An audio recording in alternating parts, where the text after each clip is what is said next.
नमस्कार, जय हिंद साथियों। स्वागत है आप सभी का आपके अपने यूट्यूब चैनल अमन स्टडी पॉइंट में। साथियों, इस वीडियो में हम लोग हिंदी के महत्वपूर्ण 30 प्रश्नों को देखेंगे जो कि प्रीवियस ईयर क्वेश्चन पेपर में पूछे जा चुके हैं। और ये प्रश्न आपके प्राइमरी लेवल और जूनियर लेवल दोनों के लिए है। तो जो दोनों स्तर की तैयारी कर रहे हैं वो लोग इस वीडियो को देख सकते हैं। तो चलिए देखते हैं आज के प्रश्नों को। तो प्रश्न है आप सभी के स्क्रीन पर, और यहाँ पर जो प्रश्न दिए गए हैं इस गद्यांश को पढ़कर प्रश्नों के सही विकल्प को यहाँ पर छांटना है।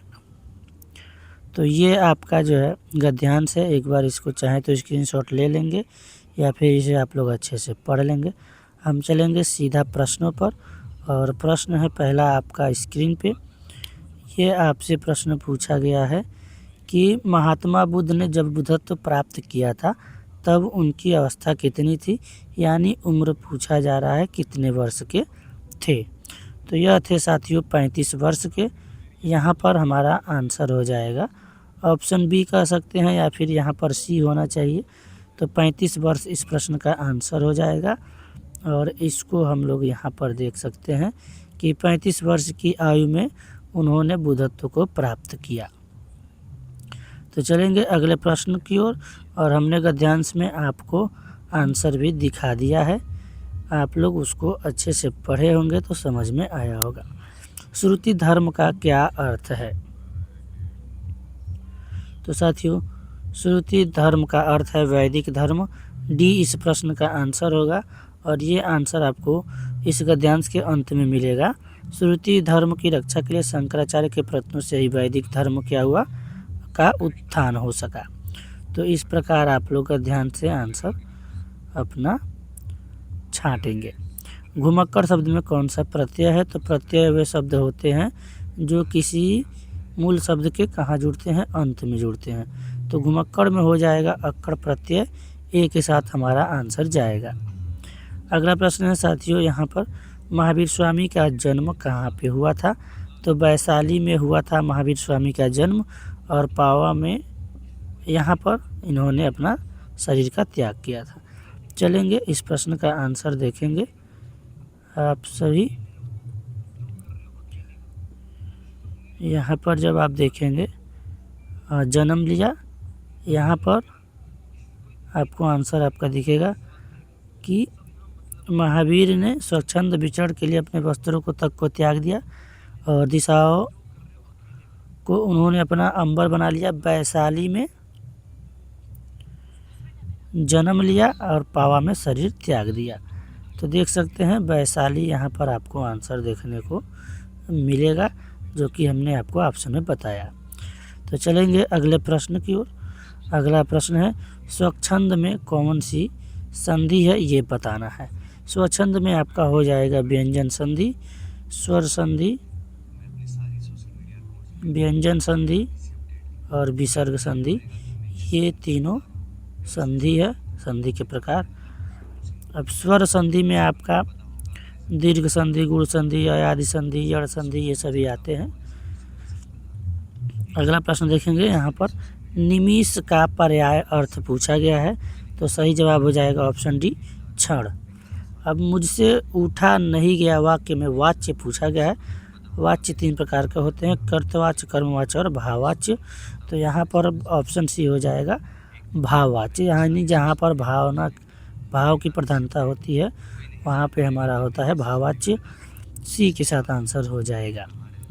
अगला प्रश्न है साथियों आप सभी के स्क्रीन पर, जिसकी पूर्व से कोई आशा न हो के लिए एक शब्द है।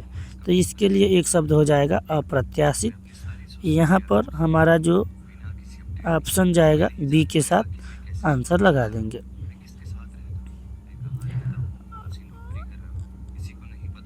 अगला प्रश्न साथियों की, यहाँ पर 12 वर्ष लो कुकुर जिए और 13 वर्ष लो जिए सियार। यह पंक्ति किसकी है ये आपसे पूछा गया है। तो इसका सही जवाब आपका जो होगा साथियों जगनिक हो जाएगा। ऑप्शन डी के साथ आंसर लगाएंगे। अगला प्रश्न देखेंगे, निम्नलिखित में से किस देश में हिंदी भाषा का प्रयोग लिखने एवं बोलने में किया जाता है? तो यह साथियों मॉरिशस देश में किया जाता है। डी के साथ आंसर लगाएंगे। अगला प्रश्न है कि सूर सागर किस भाषा की रचना है? तो ये ब्रज भाषा की रचना है। सी इस प्रश्न का सही जवाब हो जाएगा। अगला प्रश्न है कि गोधूम शब्द का तद्भव है। तो गेहूं का तत्सम होता है गोधूम, तो सही जवाब हो जाएगा यहाँ पर हमारा ऑप्शन ए गेहूं। अगला प्रश्न दिया है साथियों कि निष्कपट शब्द का संधि विच्छेद है। तो यहाँ पर साथियों जो संधि है वह विसर्ग संधि है, निधन कपट हो जाएगा निष्कपट। तो आंसर जाएगा हमारा ऑप्शन ए के साथ। चलेंगे अगले प्रश्न की ओर। अगला प्रश्न दिया है साथियों आपका निम्नलिखित में से किस शब्द की वर्तनी सही है? तो अनुगृहित यहाँ पर इसका सही जवाब हो जाएगा। अनुगृहित ऑप्शन बी के साथ हमारा आंसर जाने वाला है। अगला प्रश्न दिया है यहाँ पर उपत्यका का अर्थ है। तो उपत्यका का अर्थ हो जाएगा पर्वत के पास की भूमि, यानी ऑप्शन डी। अगला प्रश्न है कि ई का उच्चारण स्थान होता है। तो ई का उच्चारण स्थान हो जाएगा साथियों यहाँ पर नासिक। ई ए के साथ आंसर हमारा जाएगा। वीरों का कैसा हो वसंत कविता किसने लिखी है? तो सुभद्रा कुमारी चौहान। ऑप्शन बी इस प्रश्न का सही जवाब है। अब यहाँ से प्रश्न पूछा गया है निम्नलिखित में से कौन सी कहलाती है व्याकरण और वर्तनी से शुद्ध भाषा। यहाँ पर थोड़ा सा प्रश्न साथियों मिस्टेक है, इसको हम लोग सही करेंगे। तो यहाँ पर प्रश्न ये है साथियों कि निम्नलिखित में से कौन सी व्याकरण की दृष्टि से व्याकरण और वर्तनी से शुद्ध भाषा कहलाती है? तो यहाँ पर साथियों जो मानक भाषा है ऑप्शन डी इस प्रश्न का सही जवाब होगा। प्रश्न थोड़ा सा गलत टाइप हो गया है।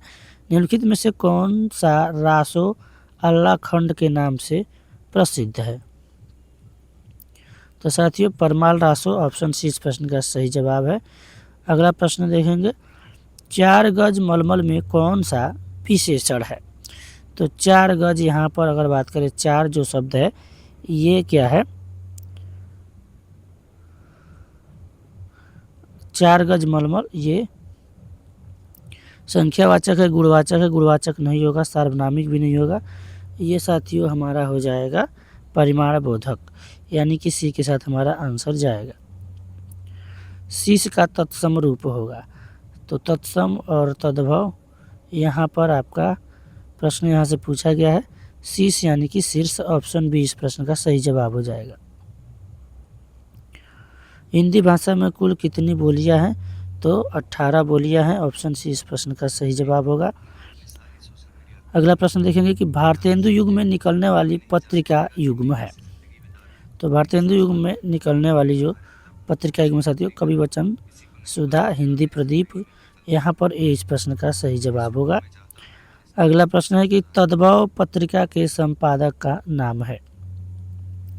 तो इनका नाम है अखिलेश, ऑप्शन डी इस प्रश्न का सही जवाब होगा। अगला प्रश्न है कि चौराहा में समास है। तो जहाँ भी संख्यावाची मिले चौराहा, त्रिराहा, त्रिमुनि, तो यहाँ पर हमारा होता है द्विगु समास। सी के साथ आंसर लगाएंगे।